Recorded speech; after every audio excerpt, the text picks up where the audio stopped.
Welcome to CM201U Professional Development on Demand. My name is Judi Pappas, and today's PowerPoint will discuss techniques for managing verbally and physically aggressive students.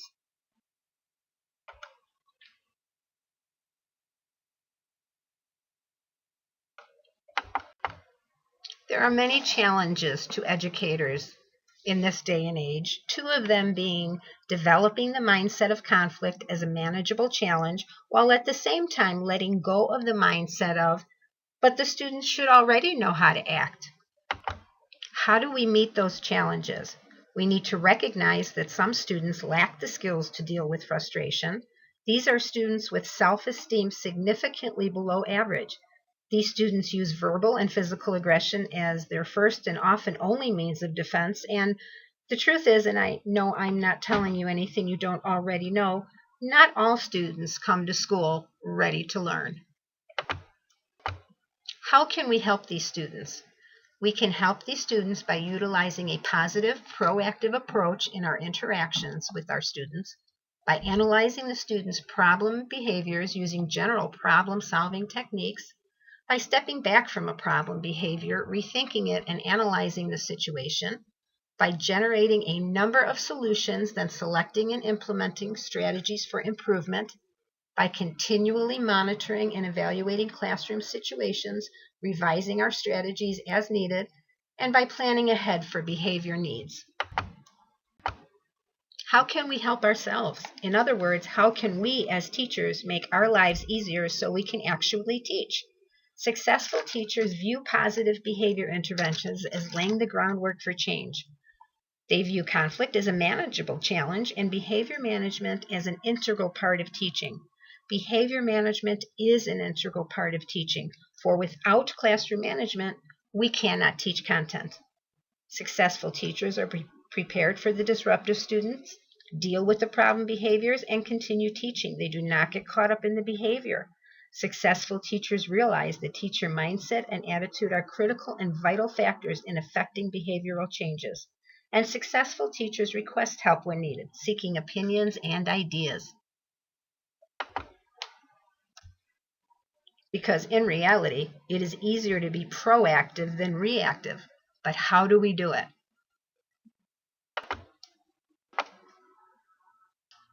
Classroom climate can be broken into three categories: classroom expectations, classroom work, and classroom climate. Classroom expectations. All classrooms should have set rules or expectations because students need to know what is expected of them. These expectations may need to be taught or at the very least discussed. This goes back to the slide, but they should already know how to act. They are in high school. Many students do not know. These expectations worded positively are preferable to those that focus on the negative. Some examples of posted rules worded positively rather than negatively might include raise your hand before speaking rather than no talking, use appropriate language rather than no foul language, or stay in your seat as opposed to no getting out of your seat. Classroom expectations should be clear and prominently posted. We should have positive reinforcers, both verbal and physical, when a student does what we ask them to do. Positive reinforcers might include warrior stamps, stickers, candy, letting students choose where they sit, and extinction. No, it's not what you think. We cannot make students with problem behaviors extinct. Extinction is a technique used to ignore inappropriate behavior. However, two important points about using extinction must be understood. When a behavior is ignored, it typically gets worse before it gets better.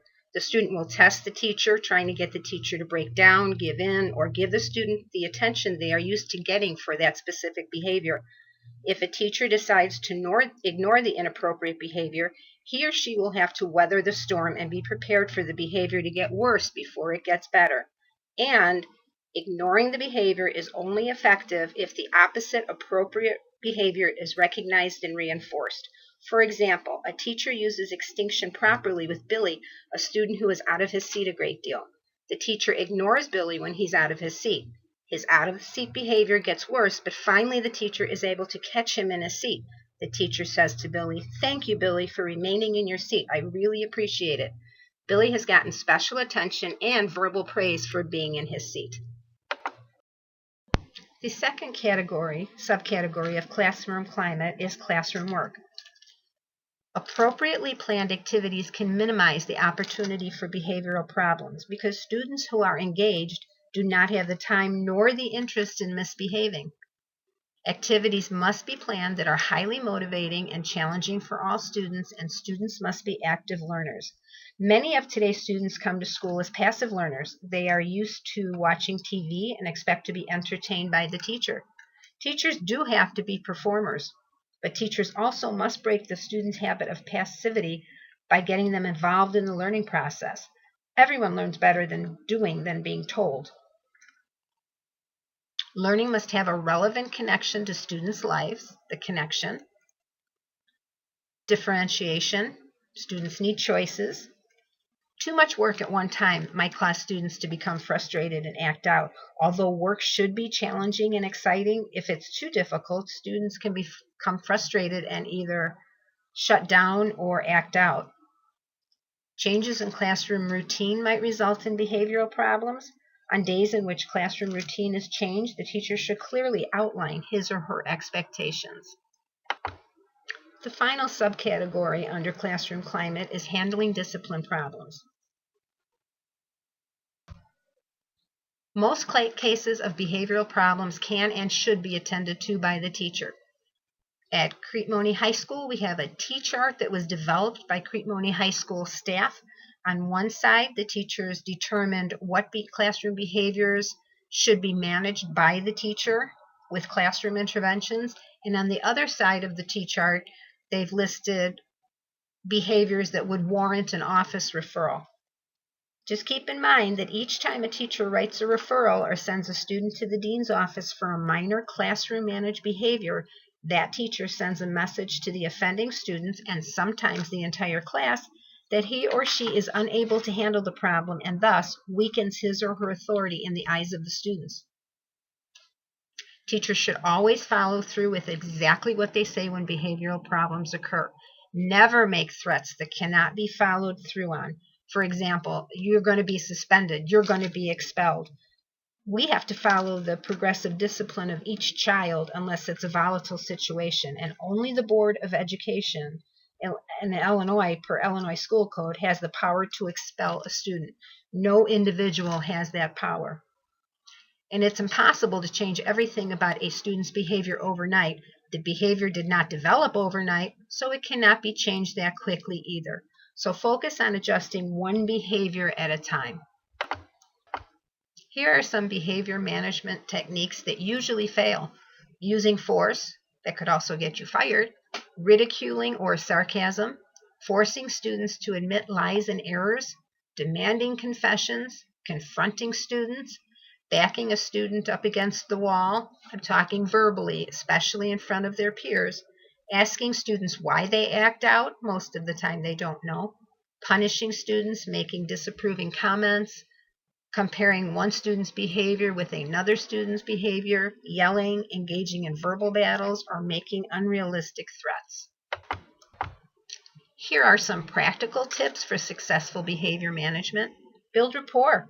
This could be as simple as greeting a student by name. A positive relationship with a student is vital for effective behavioral intervention. Accent the positive. At least 70% of the comments teachers give each day should be positive. Address students in private. Adhere to the maxim, nothing succeeds like success. Giving students a taste of success makes them want more. Students who have a history of negative interactions with school tend to view each new class or teacher as an experience that will further verify that school is a negative experience and that they are failures. Circumventing this routine by developing projects, activities, tasks, cooperative learning experiences, and assignments that build self-confidence requires teachers' planning, but is well worth the effort. Give students choices when assigning projects, homework, or activities. Doing so gives them control and allows them to choose options that appeal to their strongest modality. Give students the opportunity to improve their grades by correcting or revising their work. Number 5, make lessons motivating. Never take a student's misbehavior personally. Never force an issue with a student in front of the class. Every threat, consequence not carried out weakens a teacher's status. Find out what the student does well and build upon it. Avoid sarcasm.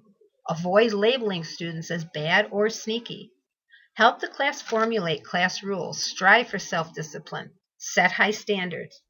Do not look for miracles overnight. All new interventions should be carried out for at least 3 weeks before assessing their impact. Noticeable changes might take months. Be consistent. Inconsistency between what a teacher says and does is one of the most damaging influences on positive behavior interventions. Consistency not only discourages misbehavior, but also provides security for the student. Keep calm. Using a calm, low voice is vital to successful behavior interventions. In all interactions, teachers should maintain poise, use a calm, low voice. If a student or a parent is getting louder, it is always a good policy to go softer, not louder. Use behavior-specific dialogue, and if applicable, state the pre-established classroom expectation and consequence. Each time we respond to disruption calmly, we are modeling a positive alternative to verbal or physical aggression. Praise the class, specific praise as a group and as individuals. Be aware that prevention is better than punishment. Deal with problems immediately. Ensure that students take responsibility for their actions. Teachers who have developed plans of action for misbehavior, posted and reviewed with students the expectations and consequences, and have demonstrated firm, fair, and consistent interventions, and also give praise fairly usually have no problem calmly allowing students to be responsible for their actions. Understanding aggression. There are 5 stages of aggression.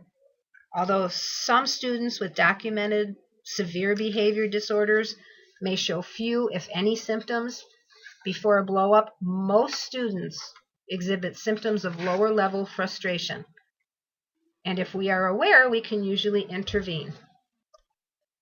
Aggression is a symptom of high-level frustration. Aggression is frustration. The first stage of frustration is the anxiety stage. Students usually exhibit nonverbal cues. Their nonverbal message to the teacher is, "Help!" The student might sigh, put their head down, hold their head in their hands. Some of the support or interventions teachers can give to these students are active listening. Ask the student to explain his or her dilemma. The teacher acknowledges what the student is saying and gives positive reinforcement for each part of the work or explanation that is correct. Non-judgmental talk. It does not help the student to hear, "This is really easy, you can do this," when they are feeling just the opposite. Comments about how easy the work is only leads to feelings of greater inadequacy and frustration. Some students are simply afraid of new work. Some may be totally confused by the assignment. I used to think I could motivate a student by being a cheerleader. "Come on, you can do this. It's really easy."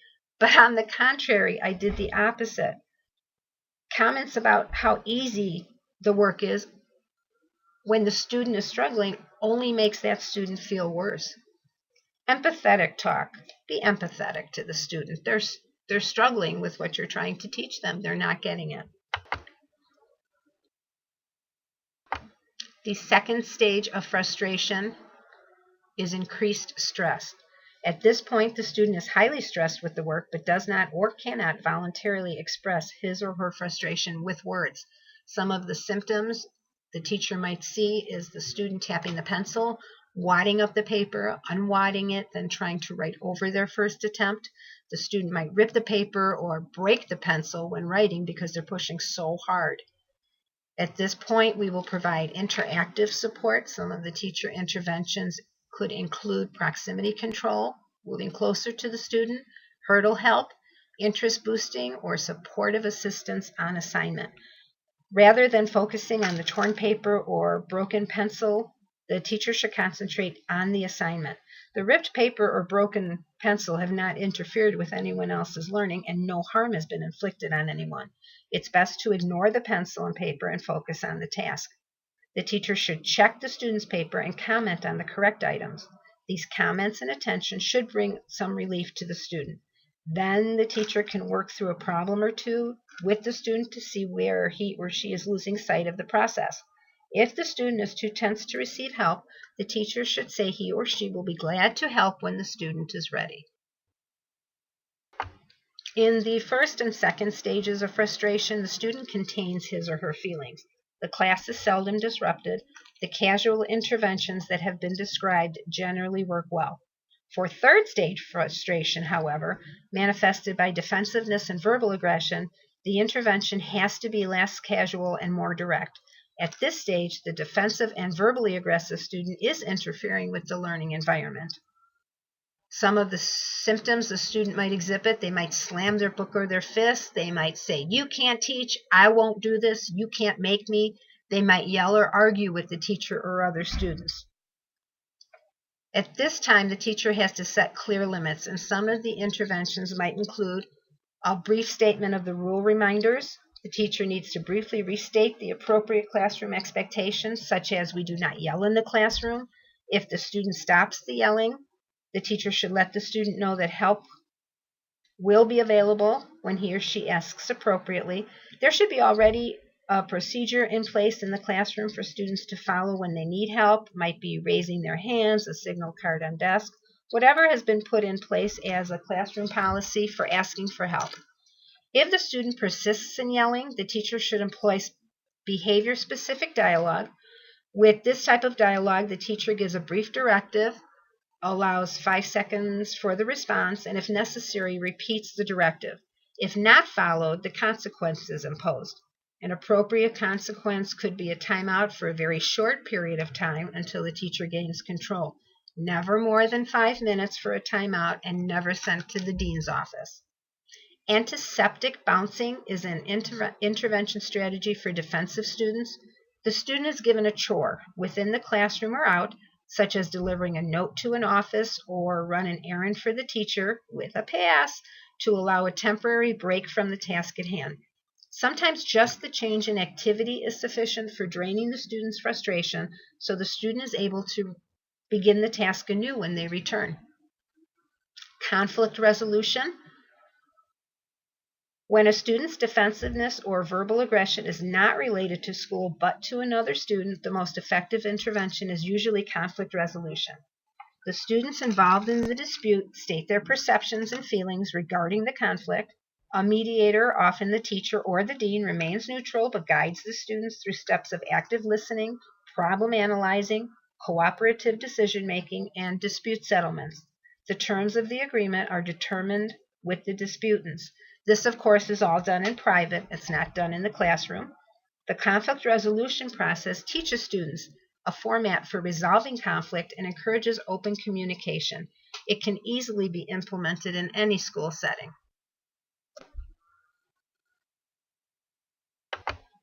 When frustration moves into stage 4, which is physical aggression, the teacher must be prepared to intervene in a way that ensures the safety of everyone in the classroom.